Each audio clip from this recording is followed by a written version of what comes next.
Hello, everyone. It is a great pleasure to participate in this exciting conference and have the opportunity to share with you some of my reflections around food sharing and governance, and particularly on the extensive contribution of SHARECITY to this extremely relevant topic. In this prolific project, and the team has situated food sharing on top of the academic agenda and push us academics, but also policymakers and practitioners to reflect on how sharing and food shapes our lives and cities. I want to start by highlighting the centrality of food at this specific moment in time. We, food scholars, have been trying to convince policymakers and other stakeholders that food is central to life, but also to transform inequalities, generate prosperity, and regenerate our environment. The global pandemic has repositioned our priorities, hopefully, for the long run. The connections between people, places, and environments have become a key factor to understand how our lifestyles are sustained but also challenged. From the global impact of a virus that was initially locally transmitted from animals to humans, to the importance of mutual aid to access food. These interdependencies are really showing, are exposing the futility of individualistic approaches to address these planetary health challenges. The COVID pandemic is thus a dramatic call to ensure universal rights and collective responsibilities. This collective turn is also about understanding how we share the planet and, of course, about how we share food.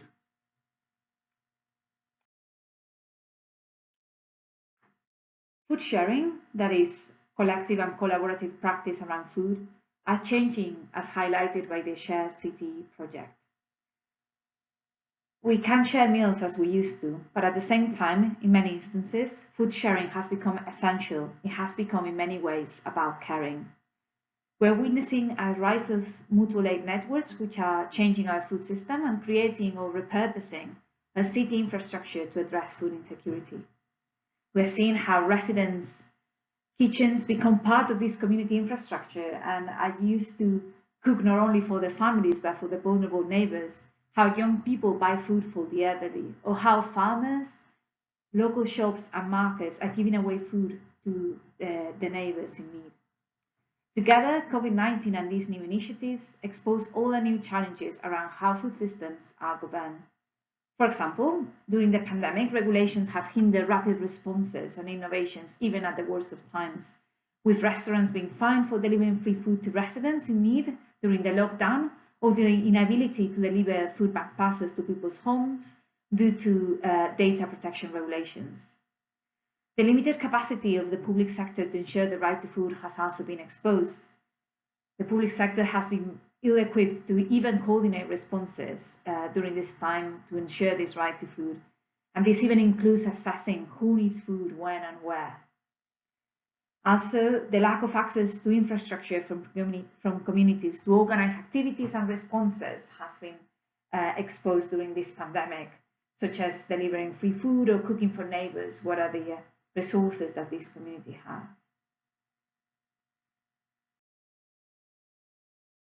For Spain, throughout the lockdown, we have some examples. For example, 58 networks have been created, made up of residents' associations and community-based organizations to address the need of more than 20,000 people. And this was just around April, May. What these networks are doing are mobilizing community resources to provide this support. This even means that the overwhelmed public social services, understaffed and with limited resources after a decade of austerity policies, are even referring families towards this network so that these families can have a meal.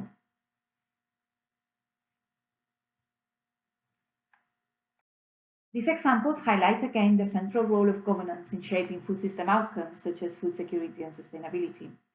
Governance, as we all know, has many definitions. I normally use a normative definition of governance in order to avoid the politicized notions of the term that sideline key normative questions such as what is the goal of a food system, what are food systems for. So in this line, the definition that I use of governance is this one. Governance can be understood as all those activities carried out by different actors to guide, steer, control, or manage the persons of public goods. And these public goods can be food security and sustainability, of course. Despite conceptual debates, we know governance is a key lever to address food security and sustainability challenges, for good and for bad. When conducting research on the vulnerabilities of the European food systems, we identify 5 food system governance deficiencies that hinder food security, and you can see them in this figure. These are a failure to deal with cross-scale dynamics, the inability to address persistent inequalities in food rights and entitlements, increasing geopolitical and sectorial interdependencies, power imbalances and low institutional capacities, and finally, conflicting values and interpretations of food security.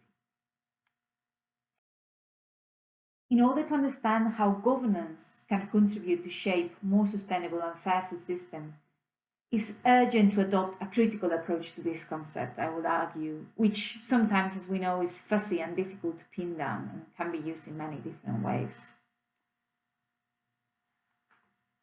Moreover, at the moment, calling for a more just system has become a mantra, with a high risk of depoliticization of what justice is, not only in economic terms, thinking about redistribution of materialities, but also of opportunities, but also in its cultural and political dimension. That is, how do we deal with diversity and how people are part of participating, how they take part in the decisions and processes that are shaping inequalities in the first place.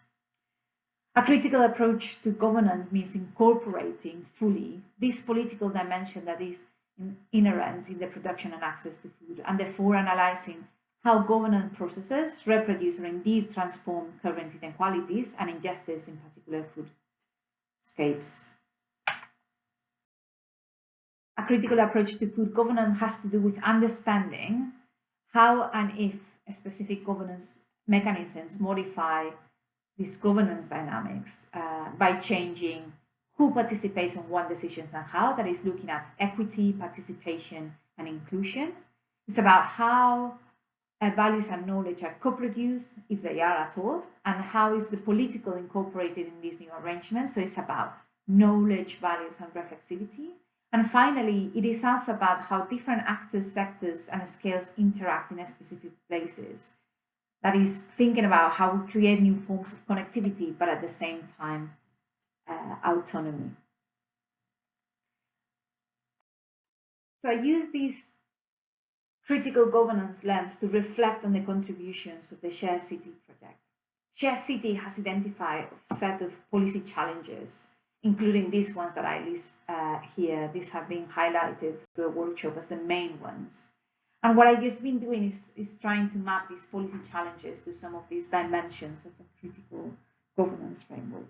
And you can see that they relate quite directly. That is, they highlight which elements we need to consider in the process of changing and implementing policies and practices to build just and sustainable food systems. There are examples in growing initiatives such as a key policy challenge is the insecure access to land, which has to do with equity, participation, and inclusion, or the lack of a common language, which has to do a lot with knowledge and values and reflexivity. Knowledge, values, and reflexivity come up in many of these policy challenges when we navigate complex policy landscapes, when we have different interests and priorities, such as the focus of policy on GDP, when we have different concerns around liability or the lack of general awareness around surplus food. But food sharing is not only about policies and more or less formalized governance processes. Food sharing is a lot about everyday practices and actions, as much as the SHARECITY project highlights. As a consequence, I will contend that it's paramount to integrate in our analysis of how we govern food systems a more detailed understanding and value of everyday governance. And here I borrow this quote from Cornea to highlight the importance of embracing this perspective. So everyday governance points to the divergences between an imaginary neoliberal governance project or steering of society and environment in a particular direction, and the actual heterogeneous on-the-ground realities of policy implementation and resource use.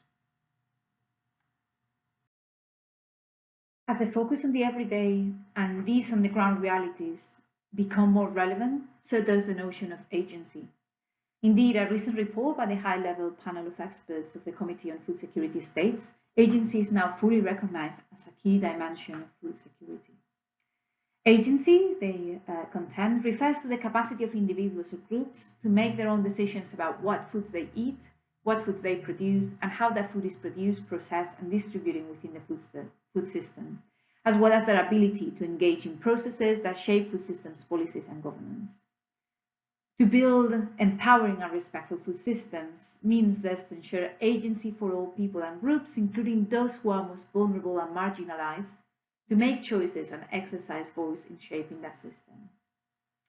But how do we do this? What does this mean in practice? We need to continue developing inclusive governance spaces and policy processes, but it's also important to broaden our understanding, our analysis, to not only spaces of deliberation and processes of policy development and so on, but to actors within them and beyond, to everyday governance practices and on-the-ground realities.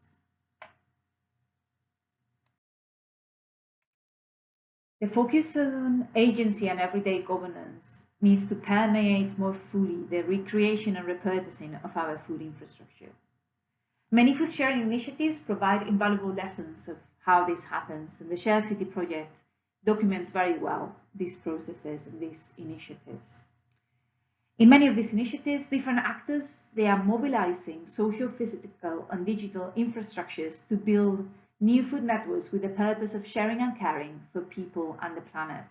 So from community gardens to community kitchen, using surplus food, interconnected webs of people, materials, technologies, and knowledges are assembling in more flexible and open ways, in a way that they can actually reconfigure their relationships to address the diverse needs of people and also adapt to distant scales from the community to the local, to the regional, to the global, and also to very different territories. We have many examples throughout COVID of this, and they have been very varied and very innovative. And one key example is the example of New York City, which has created a map of places to access food in the pandemic. You can see the map here, and in red you can see grab-and-go meals at the New York school. So there's a program that you can go to a school and grab-and-go a meal. And this is available for all children and adults in need in the whole of New York. So they are repurposing this public infrastructure that is schools to become a point where communities can go and get fed. Another example has been the use of libraries in Toronto, as well as food hubs. But also we're seeing other types of networks. We're seeing networks of knowledge and activities that are created to share good practice and push for change. In Spain, there has been a broad coalition that developed very quickly to demand the reopening of farmers' markets and food growing spaces in cities and beyond during the lockdown. And there have also been very many different city food networks in France, in the UK, in Spain, as well as international networks who have been sharing initiatives and ways of responding to this crisis with examples and experiences. This is the case of the UK, where they have developed case studies. They have a weekly digest, and they also had weekly coordinator catch-up recordings where people could share what they were doing, how they were doing things, and get in touch with each other. At the international level, the C40 network also created a very important repository of how cities were feeding their residents, and some cities were showing each other, other cities, what was coming from Wuhan to Milan to the other cities in the world, how the food system was shutting down as the pandemic and the lockdown were put in place. What these initiatives show us is that we can create food infrastructure that is more fluid, more open, more diverse, more place-based, and also synergistic with different urban resources, from taxis delivering food to vulnerable residents, to libraries, schools, or how community organizations suddenly are a key part of the food system of many people. These infrastructures can boost the capacity of people to act, to create more empowering and distributed foodscapes.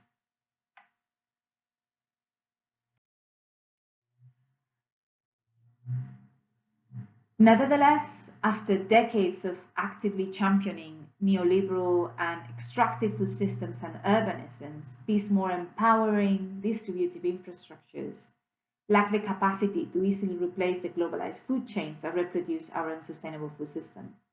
Equity, resilience, and regeneration are not a given. They need to be purposefully nurtured.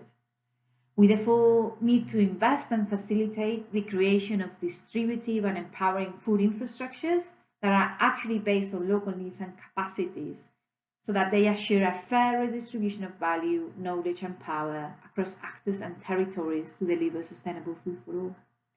Food sharers in many ways are leading the way, but more effort is needed from a range of stakeholders, including the public sector as well as academics. The time is now to feed the world, but also to build the foundations of the type of world that we want to nourish, and through food recreate these distributive and social and ecological relations that will deliver livable and just futures for all.